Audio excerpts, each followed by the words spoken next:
So the story I wanted to read you today is called On the Bottom, and it comes from this book, Uncanny, by Paul Jennings, which you can see, actually the cover picture is related to the story, so you might like to have a little look at that.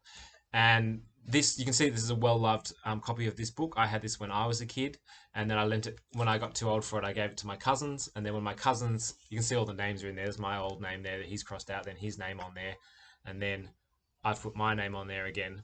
And because after he'd finished with it, he gave it back to me because he knew I was a primary school teacher by that age, and I had my own kids by that stage. Now, the reason I chose this story to read is because it's short, it's got a great plot and a cool concept, and it's also got a great little pun at the end of it. Well, and you might have noticed that there's a pun in the title as well. Remember, a pun is a joke that plays on the multiple meanings that a word can have. For example, if I ask the joke, what happened when Mr. Stretton stepped on the grape? It let out a little whine. The joke is, and sorry to those people in Hating Alice and Ashley novel study because you've already heard it, the joke is based on the fact that it let out a little whine. There's double meaning of whine. Whine is the noise that goes, like a whiny noise, which most people would make if someone stepped on them. But wine also means, the drink that comes from squashed fermented grapes. So it's double meaning.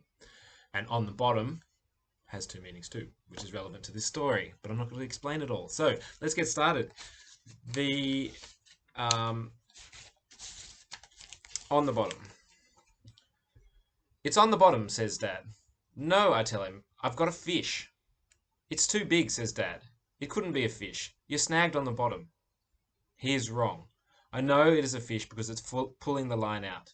Snags don't pull on the line. My rod starts to bend and the line goes whizzing out. Whatever it is, I know one thing. I have hooked a whopper. You're right.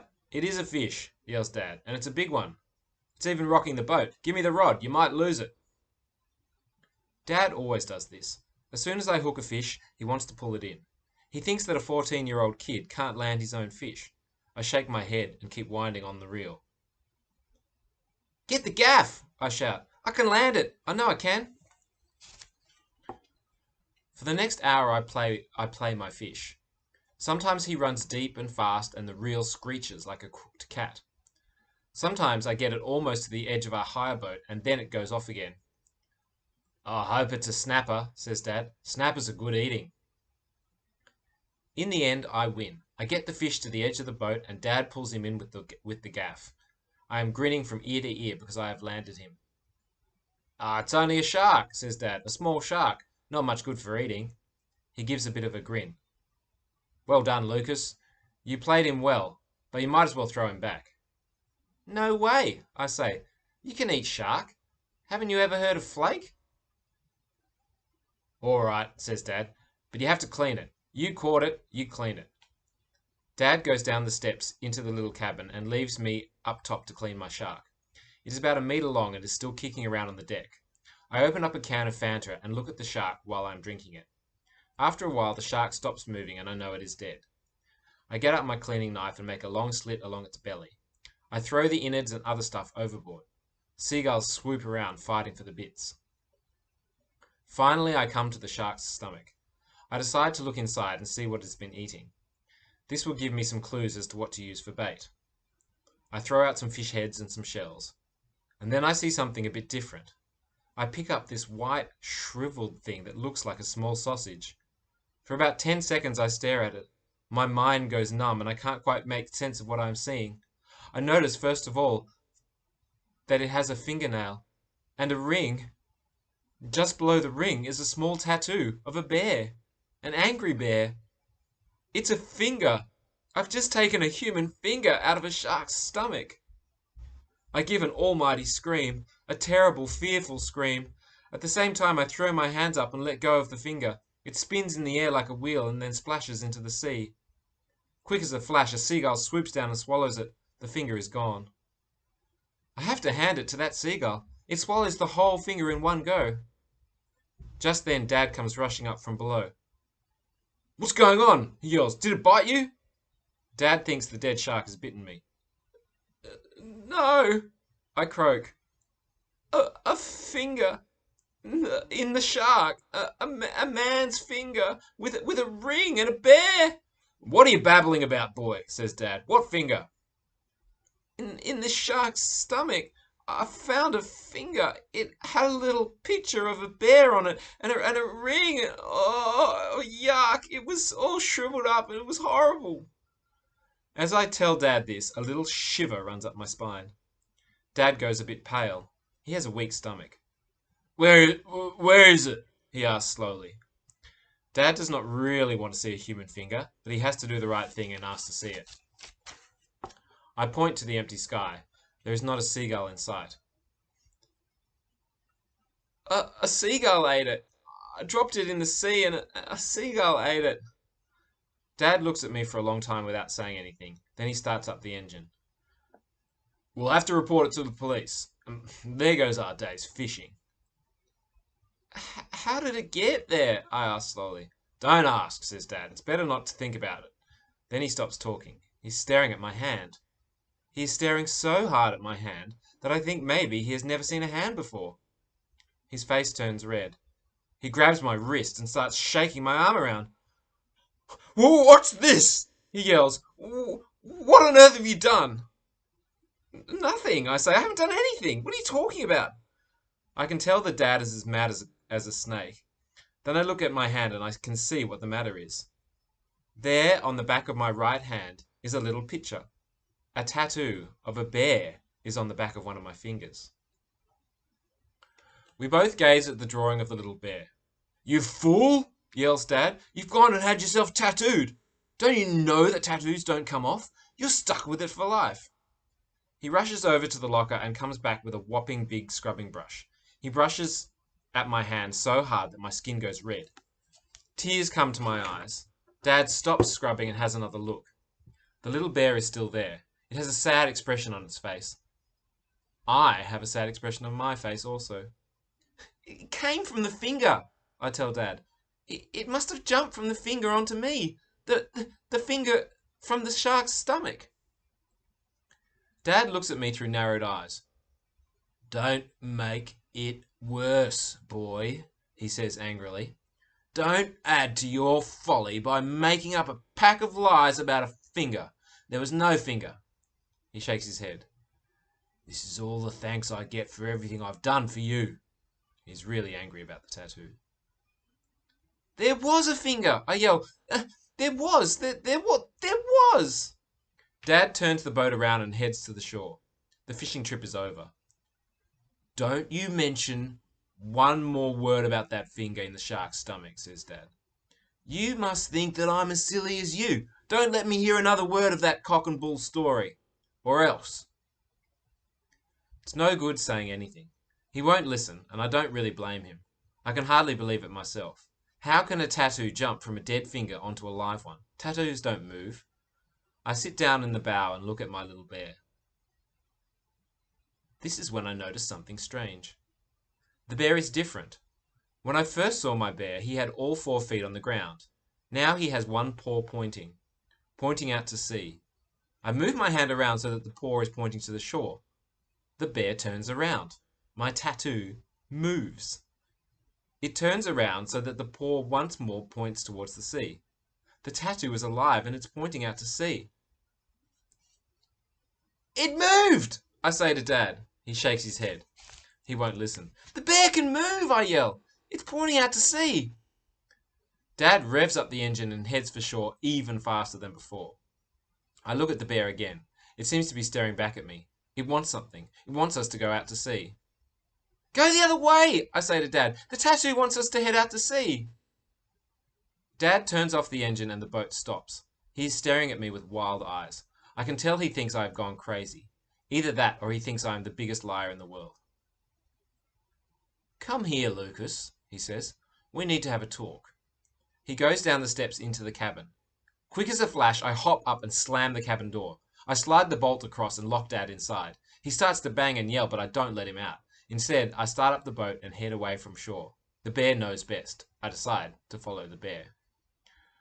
I push the throttle forward and the boat surges forward at full speed. The bear is nodding its little head. It thinks I'm doing a good job. It is a nice little bear, really. I'm quite pleased to have it. "Let me out!" yells Dad. The bear shakes its head. "No," I say.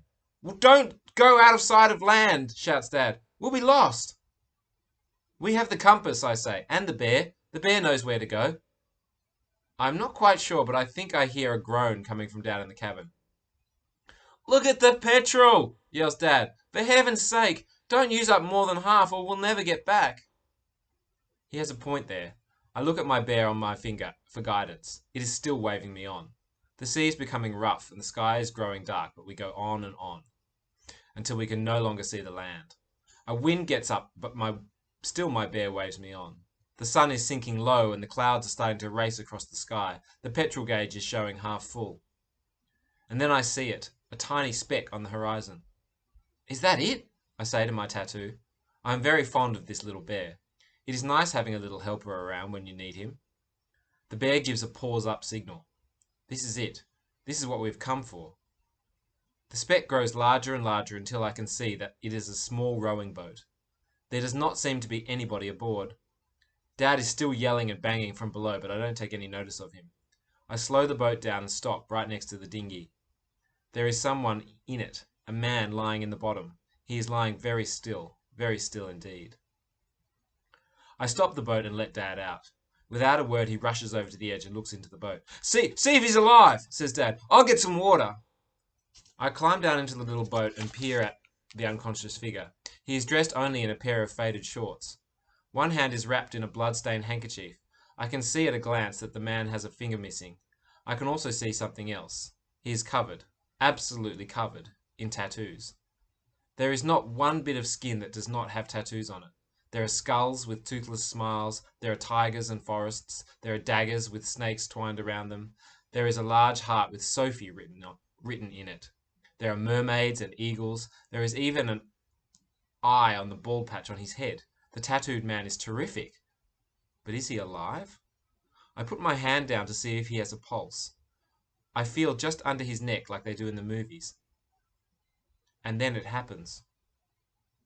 You may not believe this, but it really does happen. The tattoos start to move.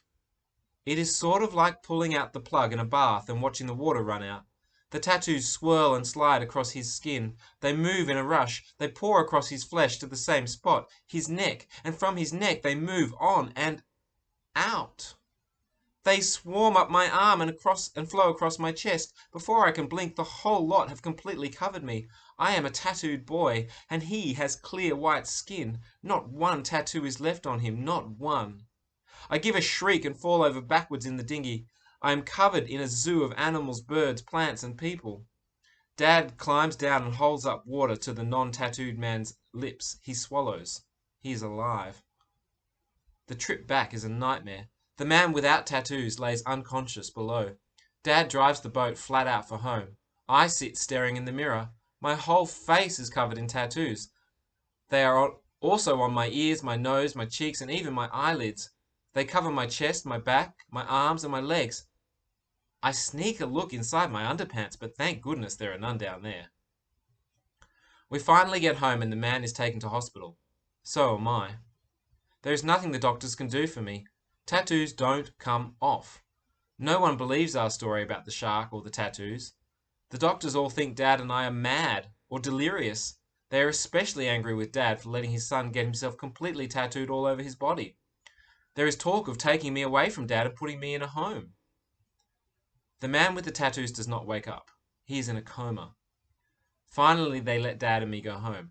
I sit in the house feeling very sorry for myself indeed. I scrub and scrub, but the tattoos are there to stay. The love heart with Sophie written on it is right in the middle of my forehead, and I know what my girlfriend Cheryl will think of that. I'm too worried to leave the house. I don't want anyone to see me. The little bear is still there on my finger, although he is difficult to see amongst all the tigers and snakes. He seems to smile at me. I wouldn't mind keeping the bear, but I do not want the rest. These tattoos have ruined my life. I can't go to school. I won't be able to get a job. I will have to be a tattooed boy in a circus, sitting there for everyone to gaze at. How embarrassing. I start to cry. Little tears roll across the mermaids on my cheeks. Weeks pass and I do not leave the house. I sit in my room without talking to anyone. Now and then the little bear seems to wave at me. He's my only friend. I would not like to lose the bear, but I would give anything to get rid of the other tattoos. Then one day there is a knock at the door. It is the man without the tattoos. He has recovered from his coma. Dad invites him in and tells him to sit down. The man thanks us for saving his life. He is grateful that we found him in the dinghy. His boat had drifted out to sea and he would have died if my little bear hadn't showed us where he was. After a bit of polite chat, Tattooeless gets to the point. Look, Lucas, he says, you have something of mine and I want them back. He is talking about the tattoos. It turns out that he is a tattooed man from the sideshows. They are the best tattoos in the world, he says. They cost me thousands of dollars. Oh, and the pain. The pain. It hurts to get them done. I've sat for hundreds of hours while they drilled away into my skin. And all for nothing. Because you've got the lot. The tattoos all nicked off and left me. Except the bear. The shark got that when I put my hand over the side of the boat. But why, I say, why would they leave?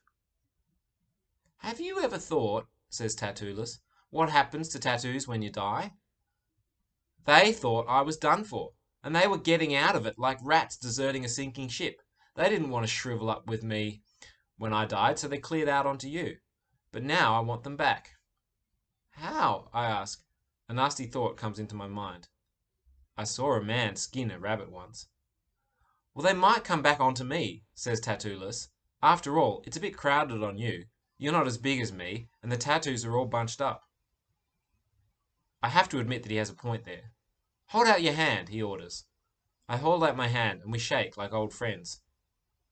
Nothing happens. We stand there clasping each other for quite a while. Suddenly, with a rush, the tattoos start to move. The whole lot swirl and twirl like slides shining on a moving curtain. They drain off down my arm and back to their owner. We all grin. I have no tattoos, and Tattooeless is not Tattooeless anymore. He is covered all over in his drawings again. The tattoos have left me and returned home. He stands and heads for the door. Wait, says Dad. Don't go yet. I want to make sure that there are none left. You might have missed one. Dad orders me to take off my clothes. I strip down to my underpants, and Dad checks me for tattoos. He does not find any. Okay, says Dad to the tattooed man. You can go now. The tattooed man holds out his hand, but I do not want to shake. Neither does Dad. We decide to give shaking a miss and make do with a wave. Well, that is just about the end of the story. Dad does another check for tattoos, but he doesn't find any. I'm glad he doesn't look down the back of my underpants, though. Otherwise, he might see my little bear behind. And that's the end of the story. I hope you got that little pun at the end there. Very clever. Have a great day, everyone, and I'll talk to you again soon.